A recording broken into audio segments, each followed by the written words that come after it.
మీరు అన్నారు 6 లక్షల పైచీలకు అప్పు చేసినారు గత 6 లక్షల కోట్ల 6,72,000 కోట్లు. సో కేటీఆర్ అంటా ఉన్నది అంతా అవాస్తవము, అబద్ధపు ప్రచారం చేస్తూ ఉన్నారు. సో మేము వాస్తవాలు చెప్తా ఉన్నాం. 3 లక్షల కోట్ల పైచీలకు అప్పు చేసామని చెప్పేమో ఆయన ఒక ప్రజెంటేషన్ ద్వారా బయటపెట్టిండు.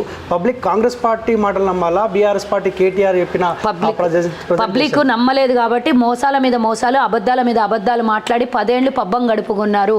ఎవరికైనా ఒక సమయం ఇస్తారు, పబ్లిక్ కానీ ఎవరైనా సరే, దేవుడైనా సరే ఒక సమయం అవకాశం ఇస్తారు. ఆ సమయంలో కరెక్ట్ వేలో వెళ్ళాలి, కరెక్ట్గా యూటిలైజ్ చేసుకోవాలి. కానీ అది కాకుండా 10 ఏళ్లలో అప్పుల పాలు చేసి రాష్ట్రాన్ని ఇంకా సిగ్గు లేకుండా 3.5 లక్షల కోట్లే అప్పు చేసిన 3.5 లక్షల కోట్లు అంటే ఏమన్నా మామూలు ఆషామాషా? 6,72,000 కోట్ల అప్పులు శ్వేతపత్రం మేము రిలీజ్ చేసినాము. దాని మీద మీరేం చెప్తున్నారు అంటే 3.5 లక్షల కోట్లు. అవే కాకుండా తాకట్టు పెట్టి తెచ్చినవి అన్ని చెప్పరా? అవన్నీ అప్పు కాదా? దాని వడ్డీ ఎవరు కట్టాలి? 50 లక్షల కోట్ల సంపద సిగ్గుండాల మాట మాట్లాడడానికి నేను ఒకటి అడుగుతున్నా. ఆనాడు భూమి ధర 1000 రూపాయలకు గజం ఉంటే ఈ రోజు 30,000 40,000 రూపాయలకు గజం వచ్చింది కాబట్టి ఆనాడు మేము ఆ రోజు 1000 రూపాయలే దీని వాల్యూ, ఈ రోజు 40,000 అని చెప్తే ఎవడన్నా సిగ్గు శరం ఉన్న మాటలేనా అవి?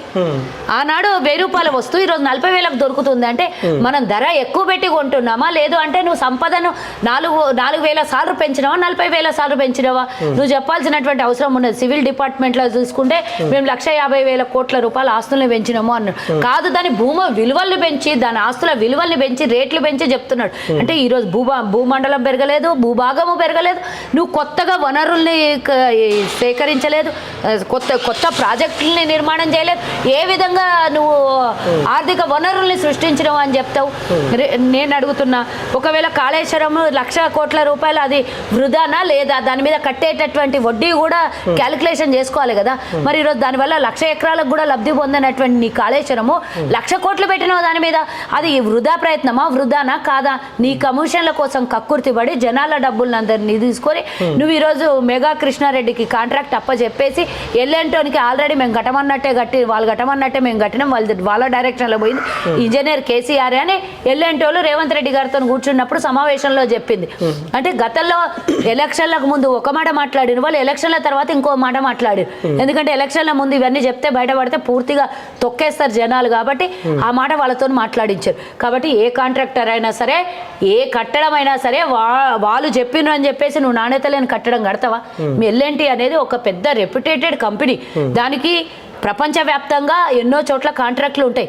కానీ మీరు ఒకవేళ ఈ విధంగా జరిగితే రేపు పొద్దున ఇంకొకరు ఎవరైనా కొత్త కాంట్రాక్ట్లు ఇవ్వాలంటే ఎట్లా ఇస్తారు మీకు? మీరు ఇట్లాంటి ఆధారం లేని, నిలకడ లేని మాటలు మాట్లాడితే అప్పుడు ఒక మాట ఇప్పుడు ఒక మాట మాట్లాడితే, కాబట్టి ఇవన్నీ ఆయన సొంత ఇంజనీరింగ్ వ్యవస్థలు, ఇవన్నీ సొంత డైరెక్షన్లు, ఇవన్నీ చేసి మళ్ళీ ఈరోజు మేము ఆస్తుల్ని వనరుల్ని కూడబెట్టినాము అని అంటే జనాలు ఎట్లా నమ్ముతారు?